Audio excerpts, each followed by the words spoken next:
जय मसीह की प्रिय विश्वासी भाई एवं बहन, प्रभु यीशु का हम धन्यवाद करें एक और आनंद के समय के लिए, प्रभु की उपस्थिति के लिए और उसकी सारी सामर्थ के लिए जो प्रतिदिन हम सबको प्रदान करते, और ख़ासकर जो उसके खोजी हैं, जो उसके पीछे चलते हैं, उस पर विश्वास करते हैं और विश्वास योग्य रहते हैं। परमेश्वर अपने स्वर को झुकाकर उन्हें आशीष प्रदान करता है। आज का हमारा मनन इसी बात को सिद्ध करता है जो हमें मिलता है पहला कुरिन्थियों 10 उसके 4 पद से। और सब ने एक ही आत्मिक जल पिया, क्योंकि वे उस आत्मिक चट्टान से पीते थे जो उनके साथ साथ चलती थी, और वह चट्टान मसीह था। वह चट्टान मसीही था। सुप्रिय, इजरायलियों ने परमेश्वर के हाथ की सामर्थ को देखा और सब ने अपनी आंखों से देखा, व्यक्तिगत रूप से देखा कि किस प्रकार जब वह मिस्र में उनके टास्क मास्टर के सामने रोने लगे और छुटकारे के लिए ईश्वर से प्रार्थना करने लगे, परमेश्वर ने उनकी सुनी और अपने दास मूसा को तैयार किया कि वो मिस्र में जाए और उन लोगों को वहां से निकाल कर अपने उस प्रतिज्ञा के देश में ले आए जो उनके दादा अब्राहम से परमेश्वर ने वादा किया था।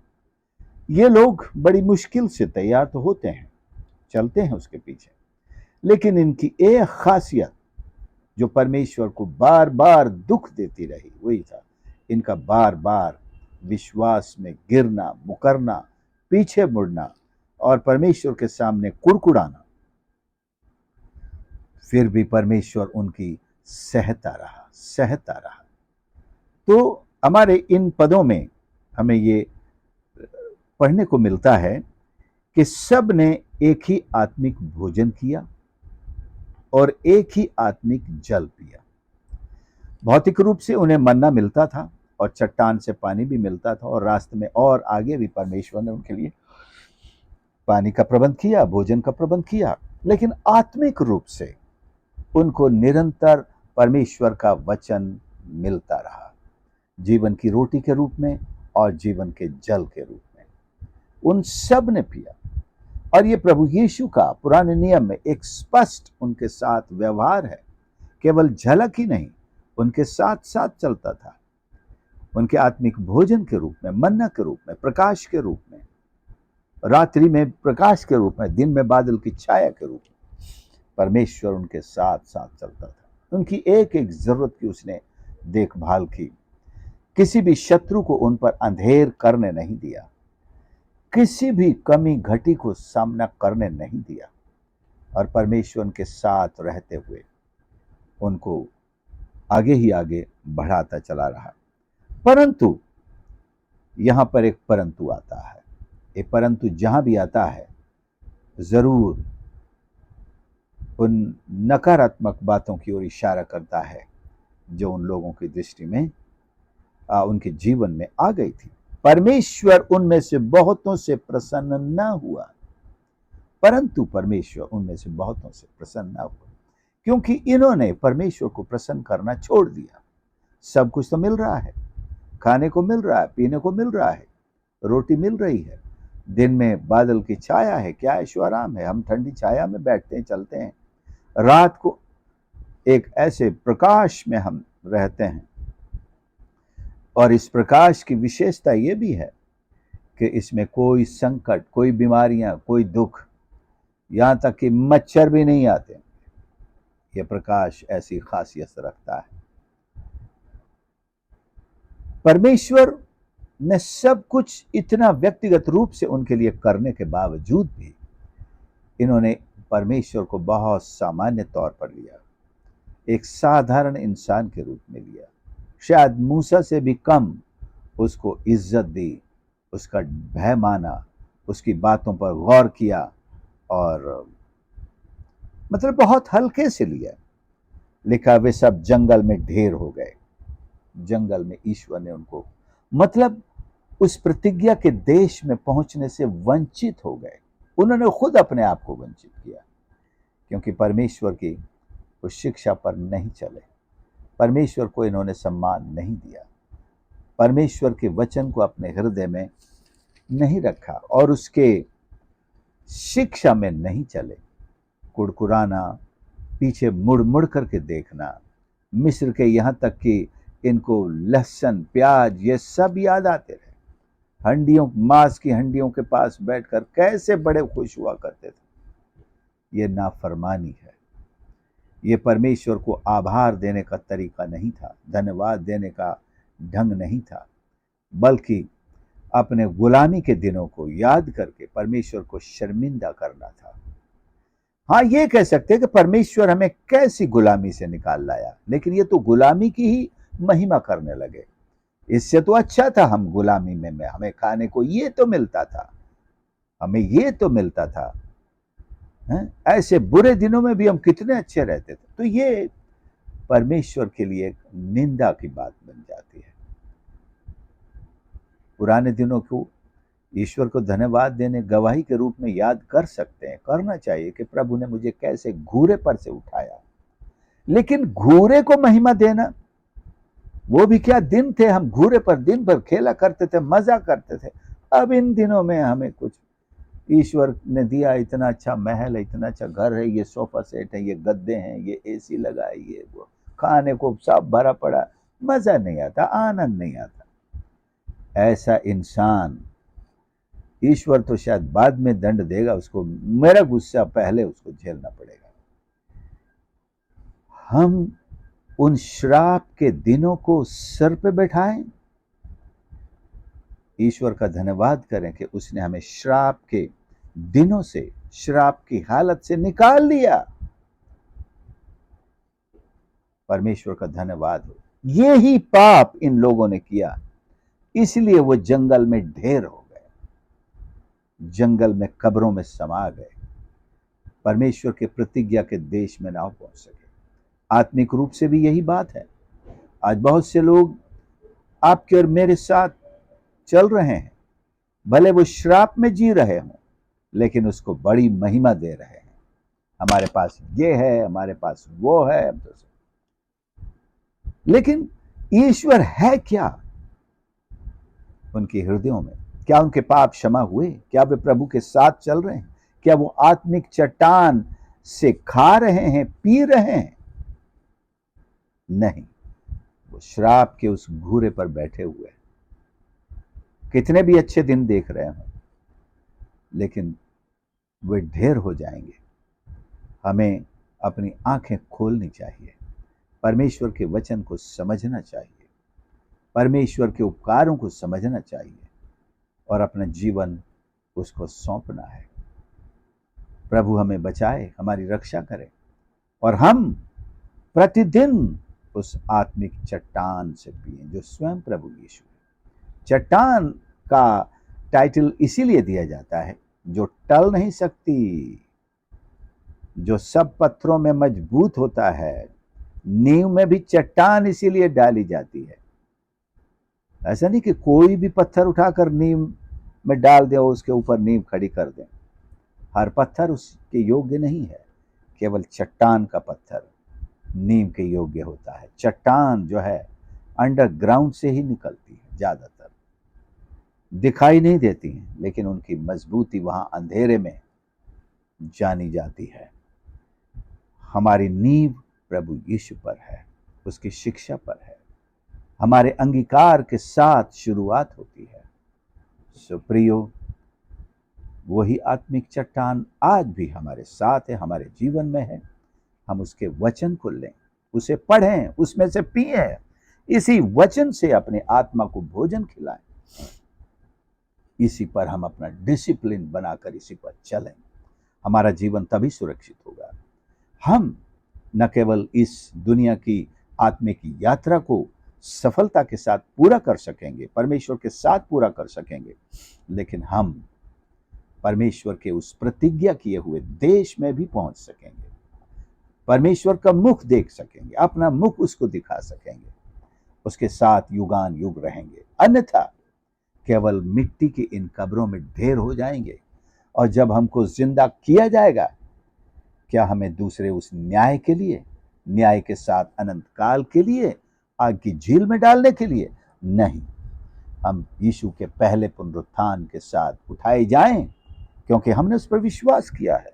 हम उस आत्मिक चट्टान से रात दिन पीते हैं, उसी में से अपना आत्मिक भोजन लेते हैं, उसके साथ चलते हैं, वो हमारे साथ चलता है, हम उसके साथ चलते रहें।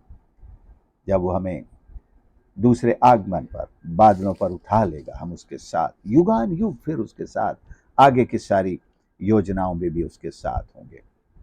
अन्यथा कभी हमने उसका आनंद लिया होगा, लेकिन यदि हम फिर गए, उसे छोड़ दिया, कुड़कुड़ाए और इस विश्वास में बने न रहे, तो हमारे लिए एक भयंकर भविष्य है, भयंकर भविष्य है, जिसे सहन करना हमारे लिए संभव नहीं होगा।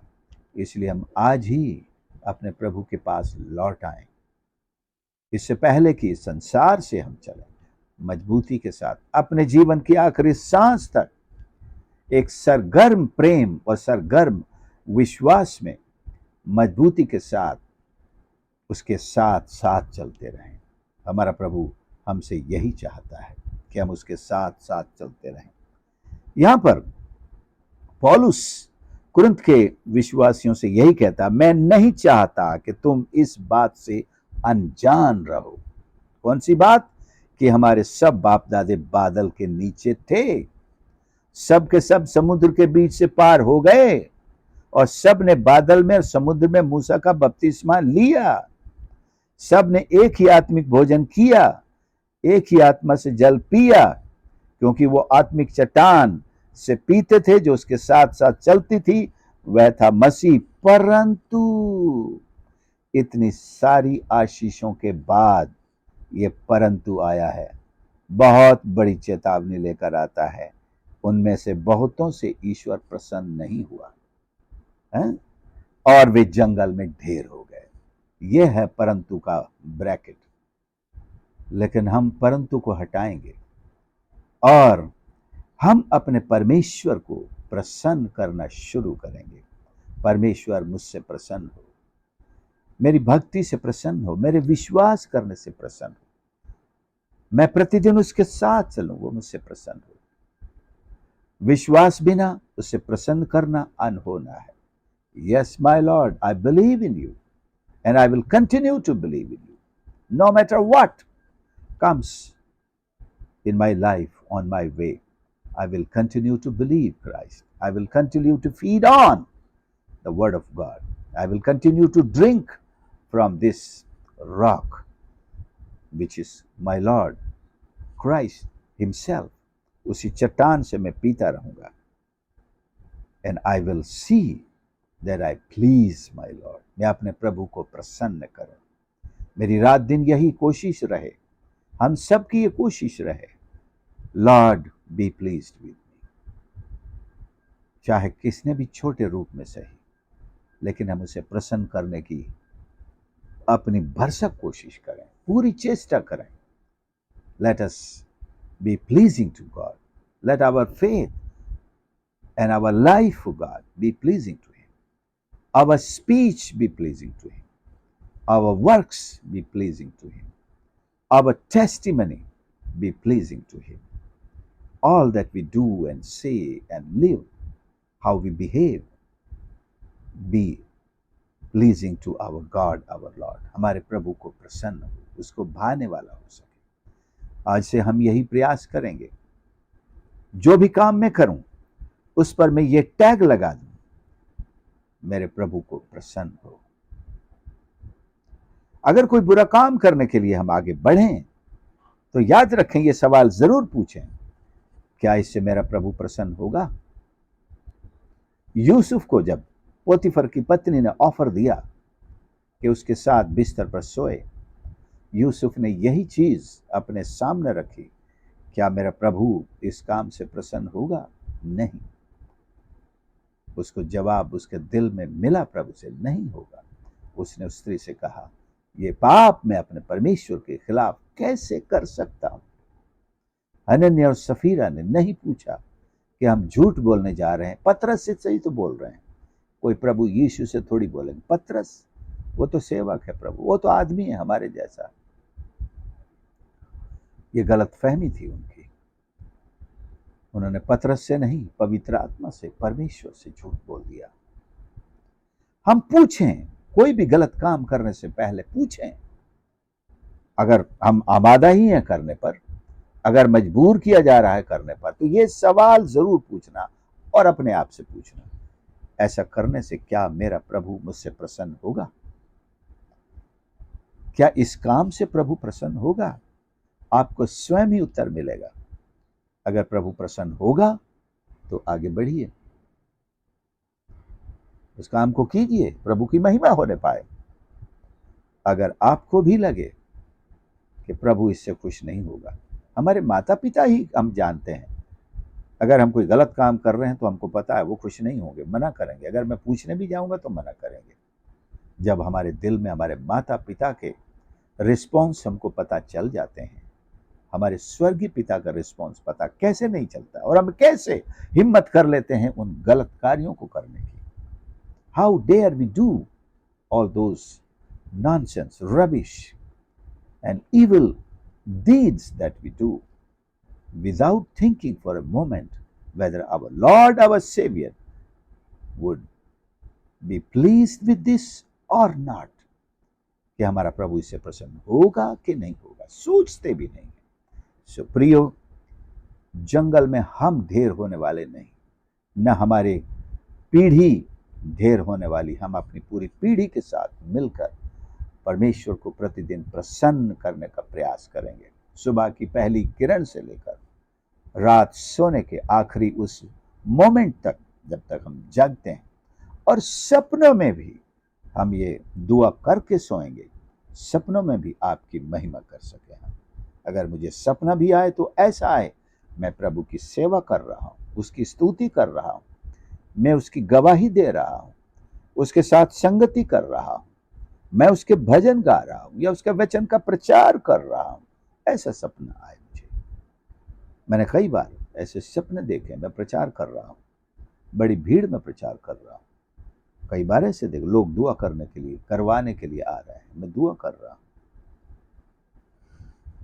प्रभु का धन्यवाद हो इस पवित्र वचन के लिए। हम उनसे ये शिक्षा लें कि इतना सब उनके साथ, उनकी आंखों के सामने, उनके व्यक्तिगत जीवन में होते हुए भी, कि प्रभु उनके साथ साथ चलता था, वे जंगल में ढेर हो गए। उनकी अभिलाषाएं उन्होंने कभी नहीं मारी, उनकी वो मरी हुई इच्छाएं उनको चलाती थी, उनके पाप की अभिलाषाएं उनको चलाती थी। इसलिए उन सब ने उनके जीवन को ले लिया और डुबा दिया। लेकिन हम ऐसा नहीं करेंगे, हम शिक्षा लेते हैं, हमारे लिए दृष्टांत है। प्रभु हमारी मदद करे। आइए हम प्रार्थना करें। प्यारे प्रभु, हमारे परमेश्वर, हम धन्यवाद करते हैं इस पवित्र वचन के लिए जो हमारी आंखें खोलता है प्रभु, कि आप रात दिन हमारे साथ हैं। आपका भोजन आत्मिक रूप से, आपके जीवन का जल प्रतिदिन हमें प्राप्त होता है। हम आपके ही दिल दौल में बढ़ते जाते हैं प्रभु। हम धन्यवाद करें, धन्यवाद करें। और प्रभु, हम उन बुजुर्गों के जीवन से, उनके दृष्टांत से शिक्षा लेते हैं। हम उनके समान नहीं बनेंगे, हम कुड़कुड़ाने वाले नहीं बनेंगे, बल्कि आपको धन्यवाद देंगे। चाहे हमारे पिछला जीवन, पहले जीवन से आर्थिक रूप से कितना भी गिरा हुआ क्यों ना हो, हमारे आर्थिक बातें कमजोर क्यों ना हो, लेकिन हमारी आत्मिक जीवन पिछले जीवन से कहीं कहीं बढ़कर है, क्योंकि आपके साथ चलते हैं, आप हमारे साथ रहते हैं, आप हमें आनंद देते हैं, शांति देते हैं। हर एक सुनने वाले की सहायता कर प्रभु, कि वे अपने जीवन में प्रभु आपको महिमा देना सीख लें और विश्वास के साथ आपके साथ चलते हुए अपना जीवन आपकी उपस्थिति में आपकी महिमा करने के लिए बिताएं। सबको आशीष कर प्रार्थना उद्धार करता प्रभु यीशु के नाम से मांगते हैं, आमीन। प्रभु आप सबको आशीष करे। आपने संदेश को सुना और जरूर इसे अपने मित्रों के साथ, परिवारजनों के साथ शेयर करें। और हमारे चैनल को यदि सब्सक्राइब नहीं किया है तो प्लीज़ इसे सब्सक्राइब कर लें, और हमें आपके कमेंट्स का भी इंतज़ार रहेगा। God bless you.